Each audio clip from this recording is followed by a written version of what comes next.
3월 20일 월요일. 눈에 보이는 것보다 더.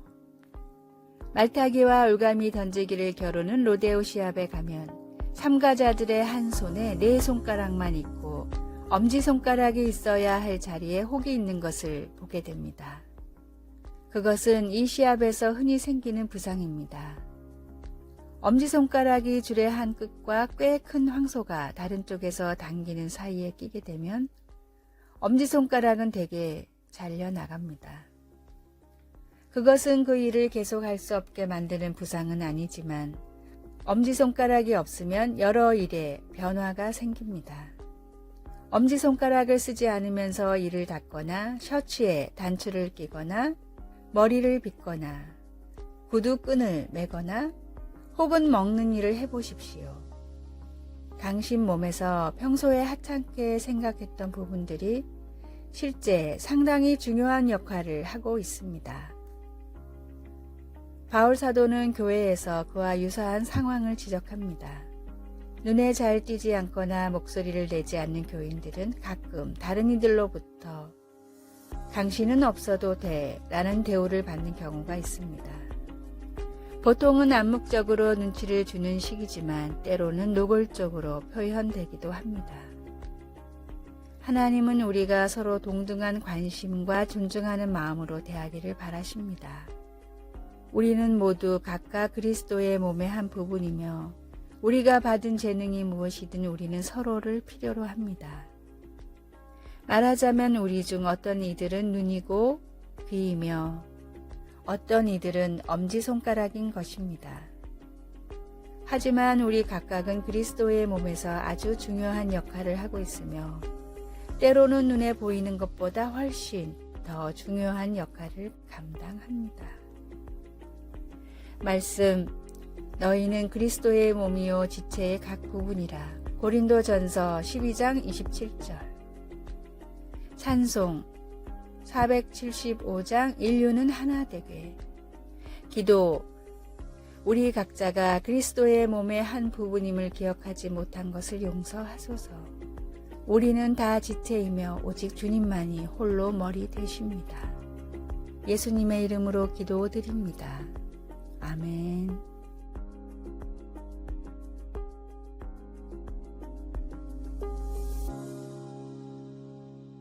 (3월 21일) 화요일.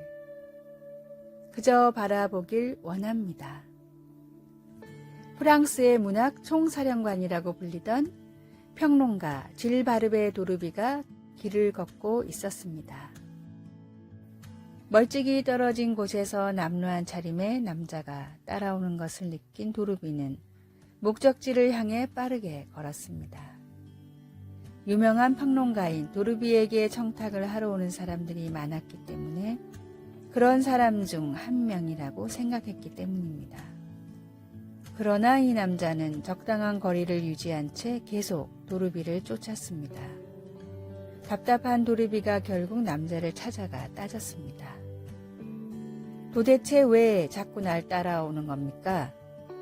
무엇을 원합니까?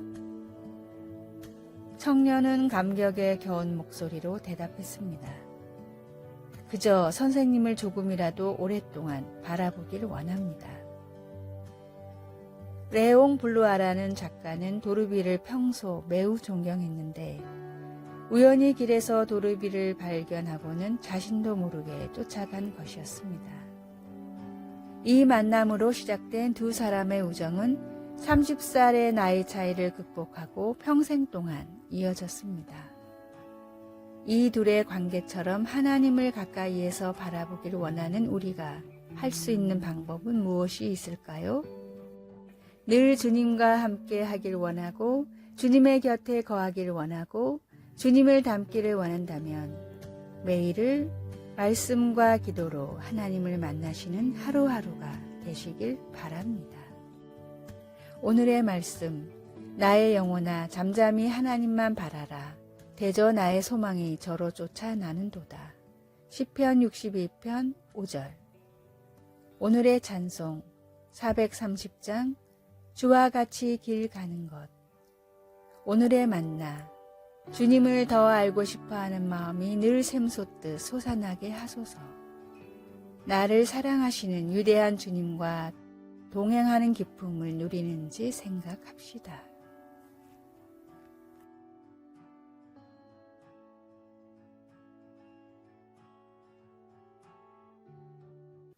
(3월 22일) 수요일, 너와 나를 위한 자비. 코로나19 감염병의 세계적 유행으로 인해 한때 유람선들이 항구에 머무르고 승객들은 격리되었습니다. 월스트리트 저널은 몇몇 관광객과의 인터뷰를 기사에 다루었습니다. 한 승객은 격리로 인해 많은 대화의 기회가 생겼다고 말하며 비상한 기억력을 가진 아내가 그의 과거의 잘못을 낱낱이 끄집어냈는데도 아직 더 남은 것 같다고 농담했습니다. 이 기사는 우리를 웃음짓게 하고 인간미를 느끼게 해주지만 한편으로는 우리가 내려놓아야 할 것들을 세게 움켜쥐고 있는 모습에 대한 경각심을 갖게 해줍니다. 그렇다면 우리는 상처를 준 사람들에 대한 감정을 어떻게 잘 정리해야 할까요? 시편 103편 8절에서 12절에 묘사된 위대하신 하나님의 모습에서 도움을 얻을 수 있습니다. 8절에서 10절에 담긴 의미에 주목할 필요가 있습니다. 여호와는 긍휼이 많으시고 은혜로우시며 노하기를 더디하시고 인자하심이 풍부하시도다. 자주 경책하지 아니하시며 노를 영원히 품지 아니하시리로다. 우리의 죄를 따라 우리를 처벌하지는 아니하시며 우리의 죄악을 따라 우리에게 그대로 갚지는 아니하셨으니. 기도하는 마음으로 말씀을 읽으며 하나님의 도움을 구하면 앙심이나 복수하려는 계획을 다시 생각해 보게 되며 은혜나 자비, 용서 대신 해를 끼치고 싶었던 사람들이나 우리 자신을 위해 더 기도할 수 있습니다. 받은 상처를 대갚아주고 싶었던 사람이 있습니까? 누구에게 당신을 위한 기도 부탁을 할 수 있습니까? 말씀, 자주 경책하지 아니하시며 노를 영원히 품지 아니하시리로다. 시편 103편 9절. 찬송 304장 그 크신 하나님의 사랑. 기도, 자비와 친절과 용서의 하나님, 저에게 아픔을 준 사람들에게 은혜와 자비를 베풀 수 있도록 도와주소서. 아멘.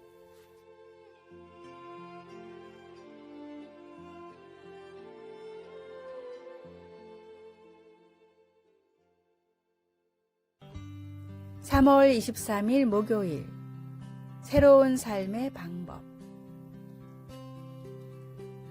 쇠제 두루미는 광활한 몽골의 초원에서 살아가는 조류입니다. 너른 들판에 가면 쉽게 찾아볼 수 있는 쇠제 두루미이지만 가을철만 되면 한순간에 사라져 한 마리도 찾기가 힘들어집니다. 영하 50도에 이르는 혹독한 추위를 거슬러 따스한 인도를 찾아가기 때문입니다. 문제는 몽골과 인도 사이를 가로막고 있는 히말라야 산맥이었습니다. 높이가 8,000m인 히말라야 산맥은 제 아무리 세라 해도 넘어가기가 사실상 불가능합니다. 쇠제 두루미가 어떻게 1년에 2번이나 히말라야를 넘을 수 있는가는 많은 생물학자들에게 수수께끼였습니다. 그러다 최근 기술의 개발로 쇠제 두루미의 비행을 추적할 수 있게 됐는데 그 비결은 매우 놀라웠습니다. 쇠제 두루미는 과학적으로 매우 복잡한 호흡법으로 체력을 유지하며 공기 밀도가 높은 곳을 찾아 17시간 동안 쉬지 않고 날개짓을 했습니다. 사람들이 보기에는 히말라야를 1년에 2번이나 넘는 불가능한 비행이었지만 본능적으로 최적의 비행법을 알고 있던 쇠제 두루미에게는 심박에 조금도 무리가 가지 않는 편안한 여정이나 마찬가지였습니다. 우리 그리스도인은 기도의 능력을 깨달았을 때 세상이 이해할 수 없는 놀라운 능력의 삶을 살아갈 수 있습니다. 세상에서 어떤 태산 같은 어려운 일들을 만나더라도 우리의 힘과 능력이 아닌 주님이 주시는 능력과 힘으로 극복하며 나아갈 수 있습니다. 오늘의 말씀, 내가 복음을 부끄러워하지 아니하노니 이 복음은 모든 믿는 자에게 구원을 주시는 하나님의 능력이 됨이라.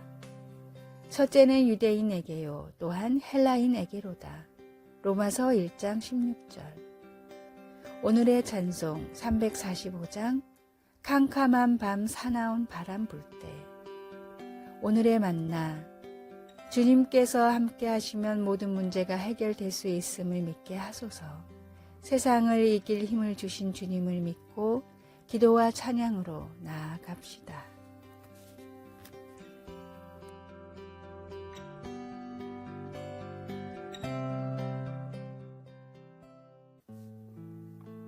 (3월 24일) 금요일. 우리를 지켜보시는 하나님. 어린 손자가 헤어질 때 손을 흔들며 인사하더니 이내 뒤돌아보며 물었습니다. 할머니는 왜 우리가 떠날 때까지 현관에 서 계세요? 할머니는 아주 어린 손자의 질문이 귀엽다고 생각하며 그를 보며 웃었습니다.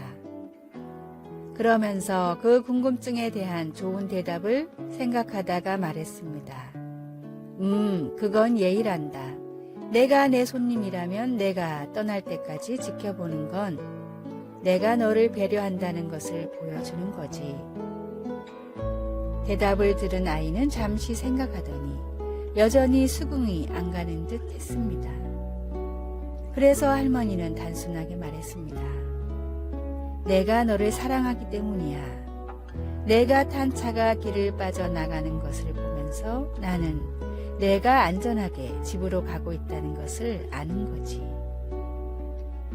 손자는 웃으며 나를 부드럽게 안아주었습니다. 마침내 알아들은 것입니다. 아이의 천진난만한 이해는 우리 모두가 기억해야 할 한 가지를 상기시켜 주었습니다. 그것은 하늘에 계신 우리 아버지도 그분의 소중한 자녀 한 사람 한 사람을 계속해서 지켜보고 계신다는 것입니다. 시편 121편은 말합니다. 여호와는 너를 지키시는 이시라. 여호와께서 내 오른쪽에서 내 그늘이 되시나니. 이스라엘 순례자들이 예배하기 위해 유엄을 무릅쓰고 예루살렘으로 향하는 길에 오를 때 그들이 가졌던 확신을 떠올려 보십시오. 낮에 해가 너를 상하게 하지 아니하며 밤의 달도 너를 해치지 아니하리로다. 여호와께서 너를 지켜 모든 환난을 면하게 하시며 또 내 영혼을 지키시리로다. 이와 같이 우리도 각자 우리의 인생 길을 올라가는 동안 영적인 위협이나 해를 당할 때 여호와께서 우리의 출입을 지켜주실 것입니다. 왜요? 하나님의 사랑 때문입니다. 언제요? 지금부터 영원까지입니다.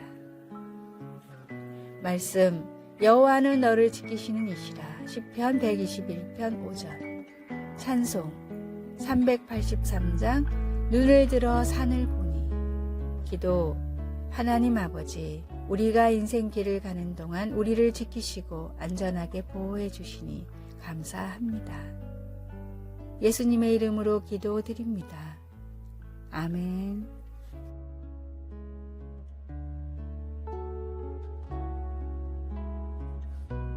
아래의 빨간색 글자 구독을 누르시어 더 많은 전도의 열매를 맺으시기를 기도합니다.